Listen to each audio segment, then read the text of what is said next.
Hi, everybody. I'm Candid Frank. He's Aaron William Freeland. Glad you could join us. Oh, my goodness. How about that hockey they're playing? You're watching, of course, Leaf Talk. We talk about the National Hockey League. We talk about various teams. And right now we're going to kind of talk about that little event going on there because there isn't much in Leaf action going on. There's been some interesting commentary coming out of there. If we do the Leaf part first, we'll start with Austin Matthews.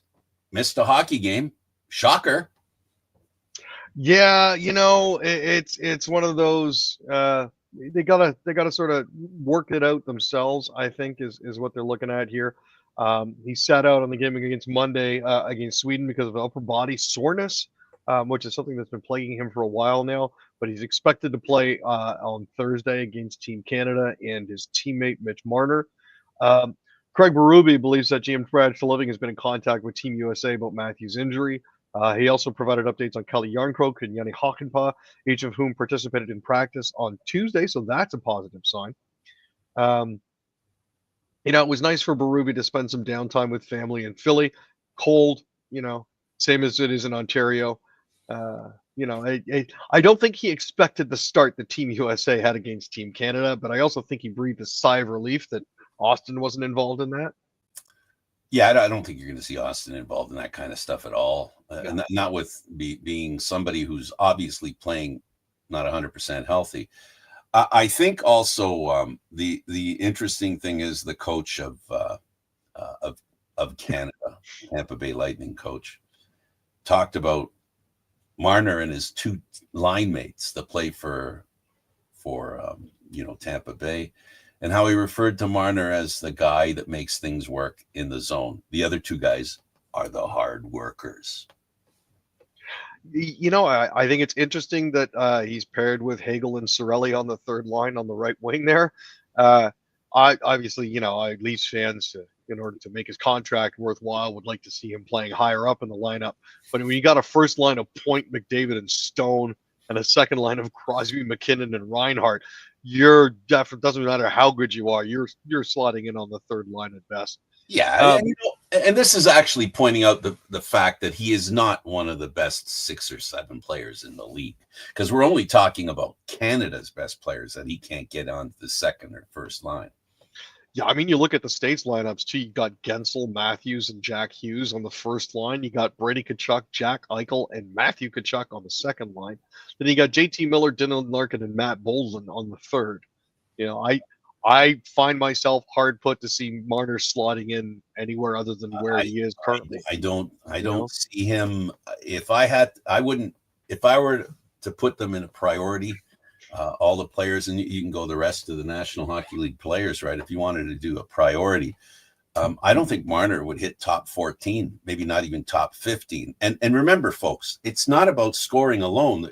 Hockey's a game that's played on both sides of the the center line, the red line. And look, you just made the point just on the one Canadian team itself, which is a really good team, which is about on par with the U.S. team, right? That would be fair. And he can't make it. He can't make it past. I don't think he could play in the first 2 lines in the U.S. either. Now, to be fair to Marner, he is currently tied for 4th in the NHL with, of all people, Connor McDavid with 71 points. So that does say something when at least it comes to point getting ability. But at the end of the day, based on where he's slotting into the lineup, he should be getting that many points. Do you know what I mean? Yeah, the thing is, when things get tough, Marner's not really as effective as when things are a little more freewheeling. The proof is in the pudding. I mean, we've seen how he's played in the playoffs the past few years. Yeah. He's got his points, but it's like, look, McDavid. Look how good McDavid is, right? And he didn't win a Stanley Cup. He made it almost there. Right? They made it to Game 7, overtime. And they were that close to winning a Stanley Cup. And where the Leafs finish and where the Oilers ended, that's a long stretch. That's a long stretch. And that stretch is proof that McDavid could get that far. And until Marner does something if you want to be a guy who's the fourth or fifth highest player in the league, you should be expected to carry a saddle. You should have a saddle. If you're that good, you got to have a saddle. And the Oilers, they rode McDavid. McDavid brought him there. And they're fortunate because they have another star, which the Leafs aren't short on. At least you could say they got 2 stars on their team. So for sure. Listen, I don't have anything against Marner. I just, the fact is, it's just a fact, right? And if you want to win the big games, we're going to find out how good Marner is in this game. We're going to find out because this, like we said, remember before it started, and we talked about how important this series was to Marner. Yep. Really important to Marner, and for that matter, Austin Matthews. From a Leaf perspective, not from anybody else's perspective. What you want to see if you're a Leaf fan, or even if you're Leaf management, you want to see those guys excel in this tournament. In fact, I was disappointed in Nylander's play. He was much better in international events previously to this. No, it's very true. There does seem to have been a drop-off, especially with regards to his output. Which I think is something that they definitely need to consider when it comes to this sort of thing, because this was supposed to be like a make-right opportunity for a lot of these players. Absolutely. And it doesn't look like that's the case. For some of these guys, it just seems that they're almost floundering, some of them, and it is a genuine concern.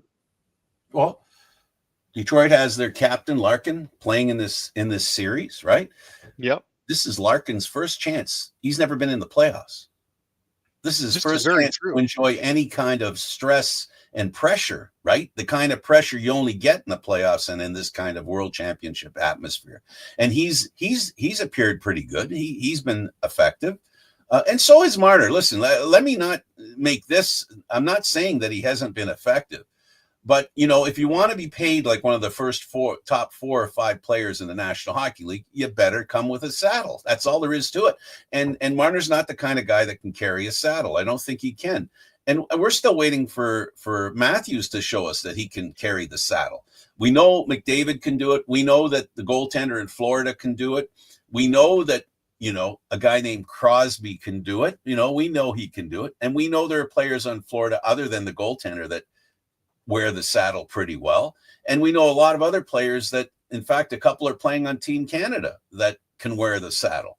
But that's where I need to see from Marner and Matthews. I need to see them with stirrups ablazed. I need to see them showing that they're the leaders, the guys that are going to make this happen. And this game is going to be important for both Matthews and Marner, both of them. How they show here is basically cutting, fish or cut bait. This is what we're talking about here. So this is going to be something that will set up their playoff. If they're not good here, then they got to be better in the playoffs. And if they're better here, they'll have more confidence to be better in the playoffs. So that's my rant. As other pundits have noted, one of them's going to learn how to win. The other's going to be stuck in the same situation they've always been. Yeah, I could see, as difficult as I sound, or as tough as I sound, or as unfair as I sound, I don't agree with that statement. I think they both can look good in this game. If both of them take, like I said, put the saddle on, they don't like winning is very important. Obviously, it means everything. Winning is everything. But when we're talking about an individual's play, that's a different set of circumstances. Yeah, we can talk about, is Canada the champion? Is the U.S. the champion? Which country's going to win? Well, it's a team sport, baby. That's what it's going to take. It's going to take a team. But the key is, in my mind, is what do the members of the team look like while they're playing? And there's an opportunity here for both Marner and Matthews to prove they're worth the money they get paid, and they're worth the adulation that they receive because they're Toronto Maple Leafs, not because they're the best in the league, but because they're Toronto Maple Leafs. That's the overriding problem with being a Maple Leaf going back decades. Yeah, it does sometimes feel like players get more adulation than they should based on the amount that they're paid. Totally. There's no untruth in that. There's no untruth in that. My favorite player with the Leafs the past 50 years is Darryl Sittler. How does he compare within the history of since he played till now? He's not somebody you would put real, like if we talk character, one of the best. I don't think there's a player in the history of the National Hockey League that has more character and more toughness than Daryl Sittler. But as a player, what he gets in adulation in Toronto and the way he's spoken of and the way he was spoken of in Toronto, it doesn't compare to some other players that are pretty good, like Brian Tarachier, Bobby Clark. I mean, come on, let's be real. Mario Lemieux. No, it is true, but I think that's true for a lot of cities. A lot of cities do tend to overvalue their own players, right? And that's absolutely because it makes sense because that's your guy. Yes, right. So, but there's not a community. Toronto is a hub city. It's a place with a lot of hockey fans, and when they travel, this is the beauty of being a Maple Leaf. When you travel, the adulation doesn't end outside the border of Toronto. It continues outside the border of Toronto. Good news is there was actually an announcement today about a new high-speed rail corridor that's supposed to be going in between Toronto and Quebec City. Now, probably not going to be completed in our lifetimes, but the proposal is to actually have it so that travel times between Toronto and Montreal are about 3 hours. The line would be making stops in Pickering, Oshawa, Ottawa, Montreal, Trois-Rivières, and Quebec City. So it is possible that we may be able to take in more NHL games than previously expected. So I'd expect to see Quebec get a team because they're on the would this be like? Would this be since we're putting the rail in there, we got to put a team there too. Exactly. And the Pepsi Colisée is perfectly situated for that. So I was so excited about this event, Aaron.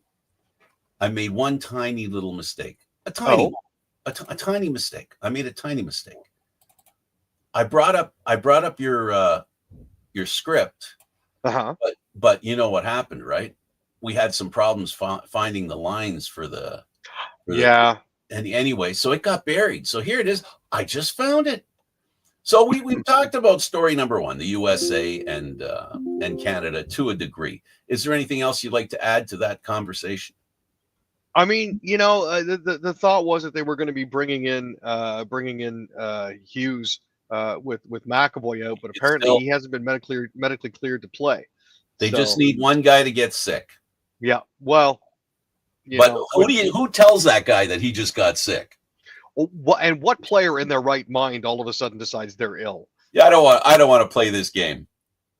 But you know what? They're going to be told. Whoever it is going to be told.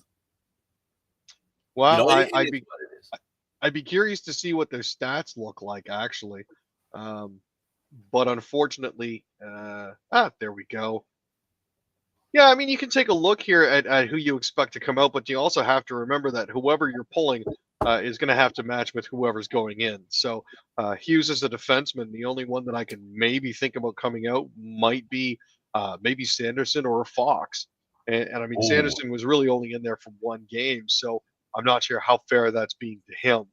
So we'll have to see what happens. Fox is a really good defenseman. I don't know.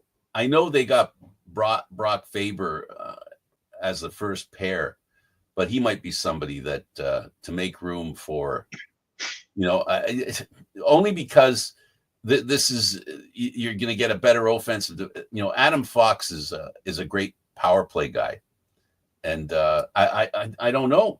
I look. See, this is what we've been talking about. Isn't this what we're talking? It's the same story, just the same thing like Marner. Where do you put Marner? Who do you take out?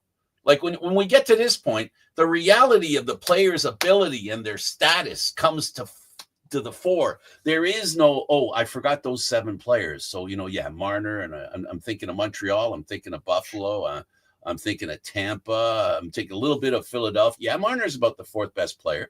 Yeah, but then when you open it up to every team in the league, and now you take out the best Canadian players and the best American players, and don't forget, folks, we're not seeing any of the Russians. We're not seeing any of the Czechs, and there's a pretty good German player on the sidelines. There's 2 really good ones, one in Ottawa, one in Edmonton. That's really got a rankle too, because Czechoslovakia, Czechia wins the world championship, and they're not anything.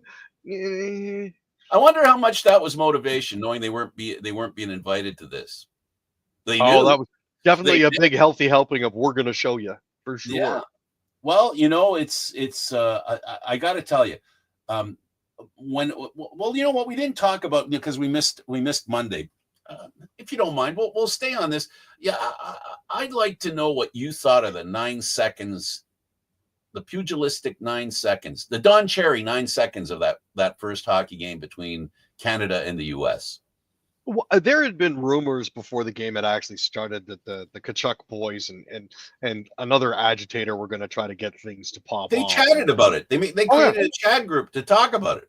Oh yeah, they admitted that. It wasn't entirely unexpected. I just wasn't expecting 3 fights in 9 seconds.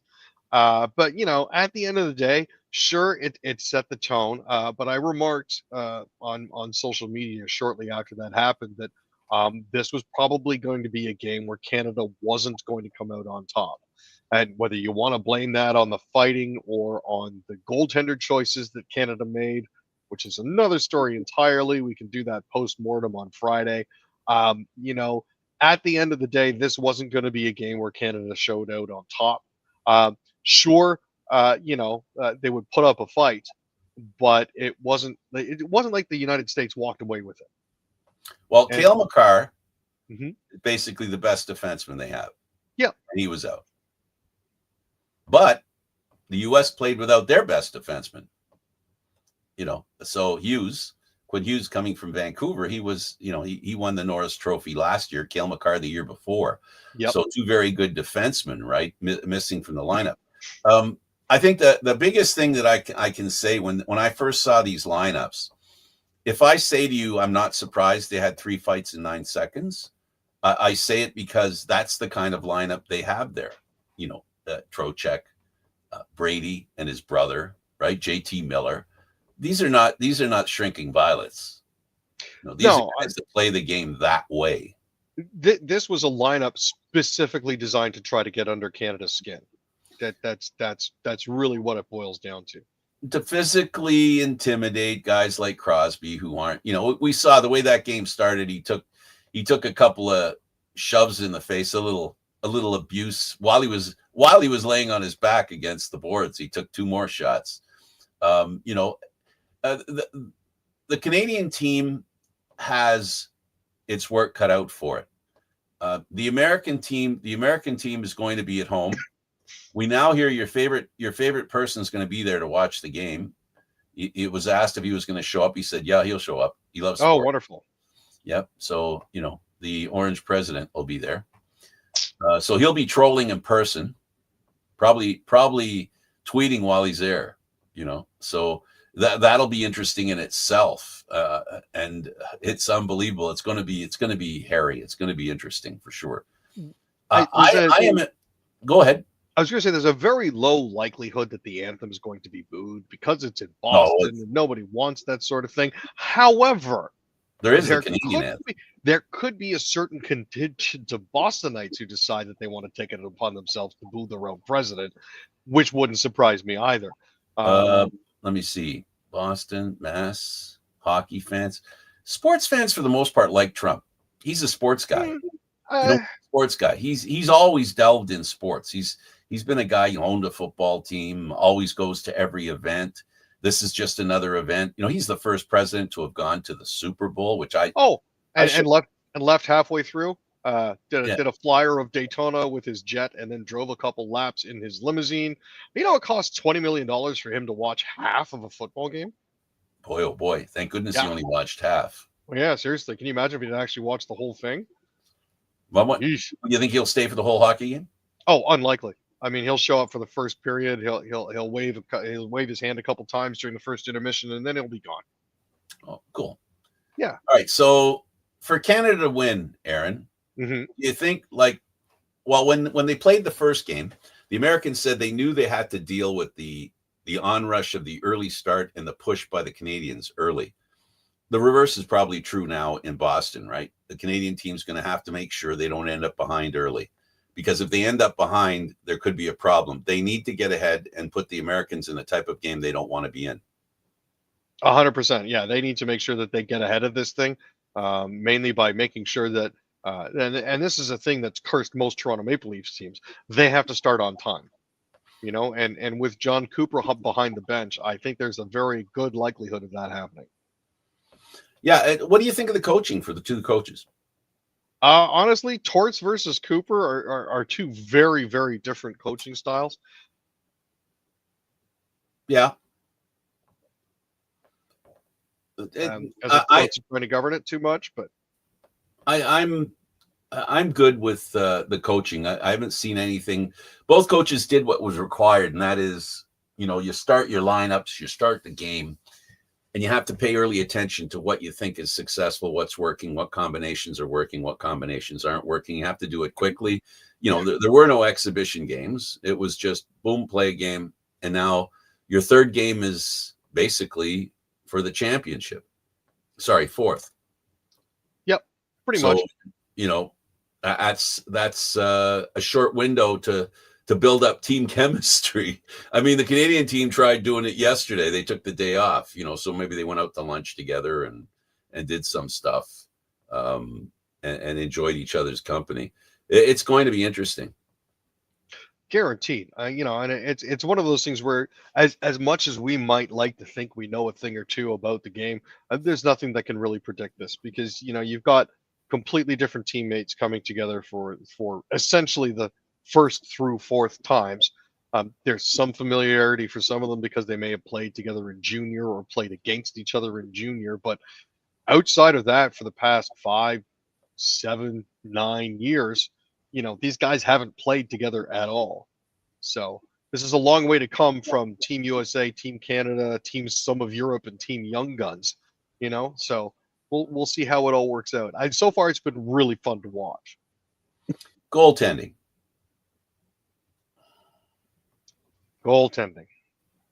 Mm-hmm. I asked you. Mm-hmm. Oh, okay. Well, Bennington's getting his fourth game in a row. This, to me, only makes sense. You're not going to throw Aiden Hill in for his first game because that would be the championship game that you're throwing him into. That's not fair to him. Same goes with Sam Montembeault. You're not going to throw him in because it's again his first game. Then you look at Hellebuck and Ottinger. Both have played well. Both have seen game time. But the more consistent one of the two, at least based on his current NHL save percentage, is going to be Hellebuck. So you're going to go with him. So he'll be in the net. Oh yeah, no, he's listed on the left side on daily faceoff, so that's typically the spot where the starting goalie is. That'd be crazy if they didn't put him in. Oh, for sure. Now, I've really liked, when it comes to the defense. There was a time when I wished that the Leafs could have used Colton Parayko back in if you remember, we were doing a show then too. I was hoping that he was a free agent, he would sign with Toronto, and he stayed in St. Louis.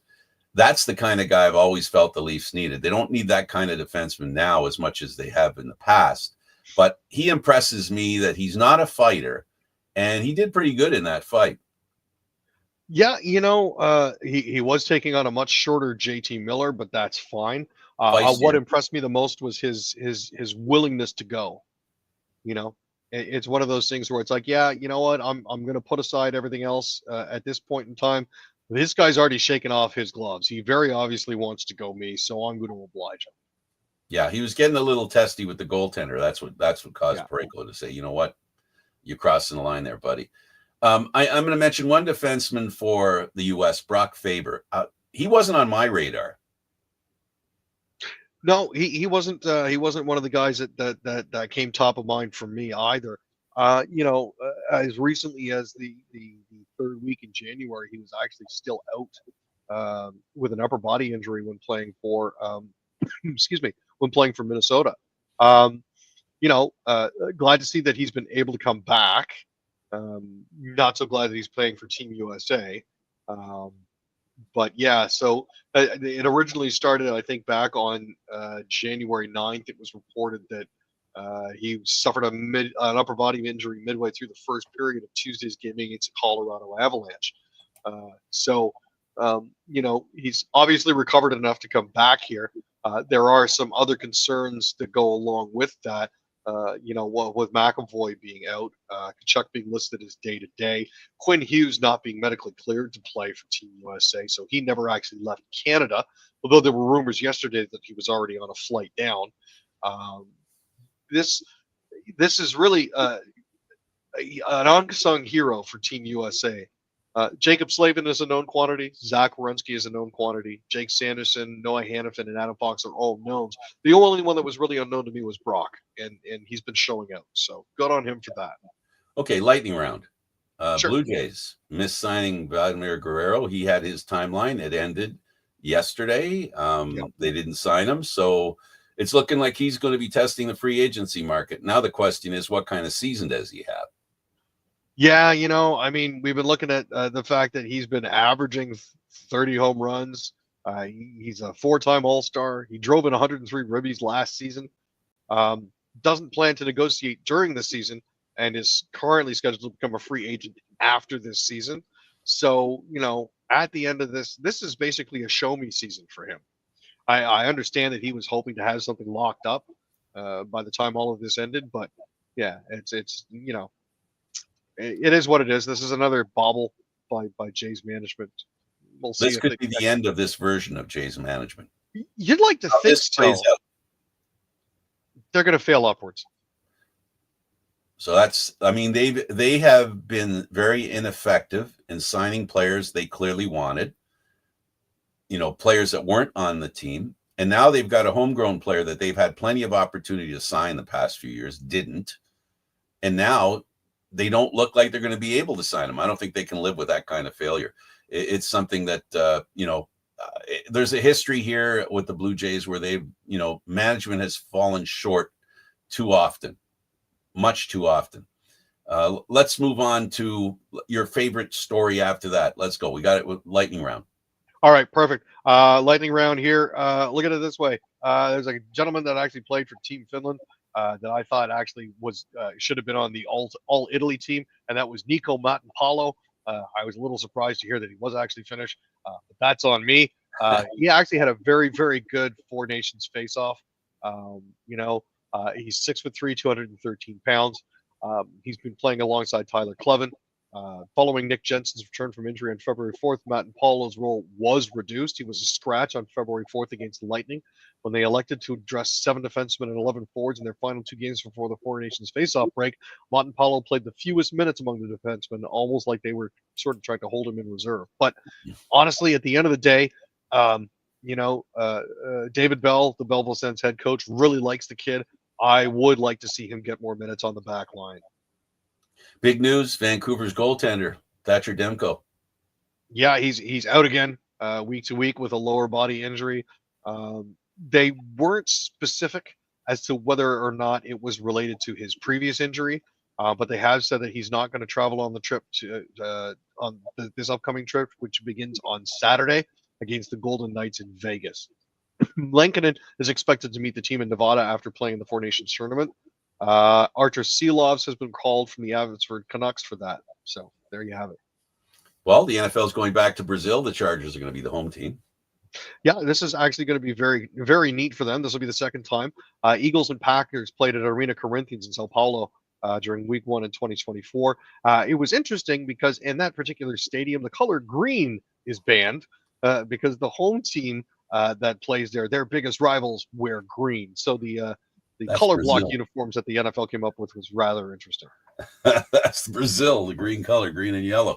That's strange. That's interesting. Aaron, thanks for doing this, buddy. Always glad to, Frank. We'll see you on Friday, yeah? Absolutely. He's Aaron William Freeland. I'm Candid Frank Stanisci. You can watch us. You can subscribe to Candid Frank Stanisci on YouTube and watch all our programs.